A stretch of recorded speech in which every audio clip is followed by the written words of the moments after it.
Hello, Marcus Bronzy here from How to Kill an Hour, and today we're checking out this, the Audi E-Tron. Now, every time we test an electric car, the first thing we get asked is, how far can it go on a charge? We're gonna find that out, but first, I wanna get in it and have a drive. So the electric motors on the Audi E-Tron provide 300 kilowatts of power, which translates into 0 to 60 in just under 6 seconds. Cool. The drive, however, doesn't feel as electric as other cars. Let me explain. Other electric vehicles I've driven, you take your foot off the gas and they immediately slow down, kind of in the same way that bumper cars would when you're at the fairground. But this, however, feels like when you take your foot off the gas, it doesn't engage the engine anymore. You can kind of coast, for want of a better set of words. Let me level with you. If I'm driving an Audi SUV, there's a certain level of quality that I'd expect, and so far this is ticking the boxes. I mean, it's a lovely interior, plenty of room for my big legs. It's got a Bang & Olufsen sound system, which has got its own separate subwoofer, which sounds crisp. We've got the heads-up display, all of the adaptive cruise control that I'd expect from a car nowadays. And check this out, this is a pretty cool feature. With Apple CarPlay, once you set up on the system, you can actually go wireless. Another thing which just makes getting in and out of the car and accessing your maps, your contacts or whatever, that much easier. This is an electric car, and people do expect the doors to do special things when you're driving an electric car. Maybe spread like an eagle, maybe even a suicide door here or there. But with the E-Tron, you get this.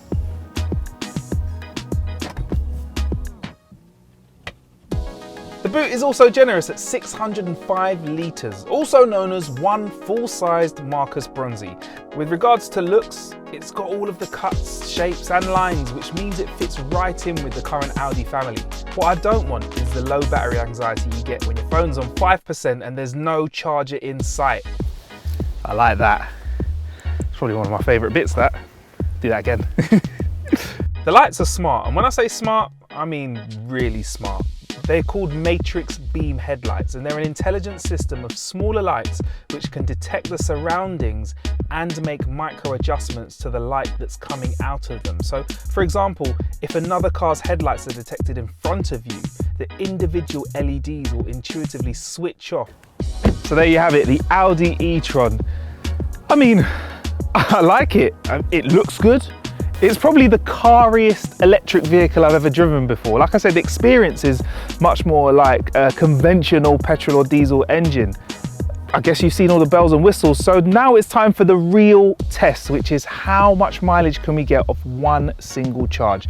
Now, I'm gonna take this home, charge it up, and then I'm gonna head over to Birmingham, which is about 100 miles away from where I live. So hopefully with this, I should be able to get there and back and have a little bit left in the tank. So, ready to go to Birmingham, guys? All right, fine, I'll do it myself then. Go on, give us that. All right, let's go then. Ta-ta, lads. I don't know how they're getting home. So the day after the shoot, this is when I'm gonna take the car up to Brum for the day and drive it back. So yeah, fully charged, time to put away the charging lead and get on the road. When it comes to charging, we all want the same things. We want it to be easy, not too costly, and quick. And Audi's response to this is the E-Tron charging service, aka the ECS. That gives you access to thousands of charging points across Europe using just a charge card or an app. 100%. Boop, boop, boop, boop. Now, let me talk to you about charging. This car can charge up to 80% within 30 minutes on a 100 kilowatt charger. The charger that I found last night that was working, because there are a few that were broken in the area, was 7 kilowatts. So we were like on 60%. I think it's been charging here for about 6 or 7 hours to get to 100% charge. So yes, this car can charge quickly, but it's worth saying that you can only charge as quick as the energy supply that is being sourced to you. Same as when you charge your phone battery on a crappy little USB that comes out of the TV. It's not going to charge it as quick as when you plug it in. Before I plug it into something proper, like a big charger. Before I set off, I do want to make it clear that I am going to be using things like air conditioning, the stereo. I will be plugging my phone in to give it a little bit of charge, because that's how I'd use a car in real life. That will affect the mileage that this can complete on a full charge. Currently it's showing 205 miles. Let me just show that to you. 205 it's showing. So can we still see if we can get 250 out of it? So just stopped off at a service station for a quick pee and a quick coffee, and something happened to me that also happened yesterday when we were first shooting this. A couple came up to us, asked us what all the cameras were about, explained that we were shooting a car, and they were surprised that this was an electric vehicle. And it got me thinking, the e-tron's got all of the cuts and the shapes and the lines that you'd expect from an Audi. It fits right in with the whole Audi family. We are very far away from a car that looks like that R8/TT crossover vehicle that we saw Will Smith driving in the film I, Robot.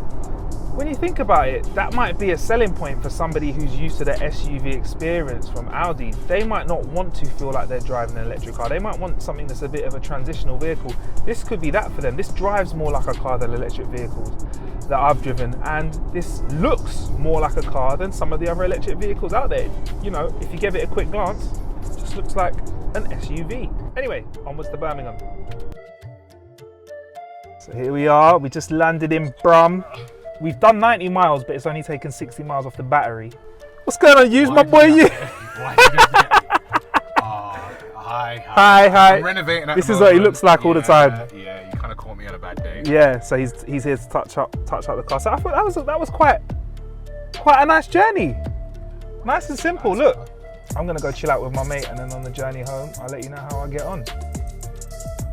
So we had a little bit of extra juice in the tank left over when we got to Birmingham, and it's enough for me to think that we can maybe try and, instead of going back to base, shoot a bit further, head right into central London. I need to pick up some lights for another YouTube video we're doing soon anyway, and I think we've got enough in the tank to do that and then get back to base, which is probably gonna push the battery from what I'm looking at as far as I'm willing to push it to.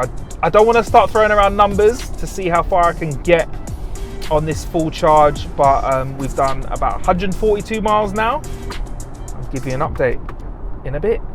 203 miles, that's what I've done. 44 miles on the, 44 miles left in the battery. Got the lights that we need for the next video. Home is about 40 miles from here. I've got 44 miles on the clock. Big question is, can I get home with 4 miles to spare or more? There's only one way to find out. I'll be honest with you, we just about made it home with, I'll show you, 5 miles left. When you get under 10, the battery doesn't even let you, accelerate using more than what they call 25% of the power, which is quite scary. Got this yellow mark here, and obviously the final mileage we got today was 240.2 miles. Now, that's not too far off the 250 that we saw on the paperwork that we got with the car and the spec sheet, but to be honest, I wouldn't want to be driving my car like this all the time. And I was quite careful towards the end with regards to not driving too fast, because I didn't want to have to get picked up and charged. I don't even know how that works if you run out of juice on an electric car. I've got to go and find a charge now that's closer than 5 miles away. Wish me luck. So there you have it, the Audi E-Tron, the cariest electric vehicle out there. Well, for now that is. For more info, click the link in the description, and also don't forget to like, subscribe, and let us know what you want to see us killing time with next.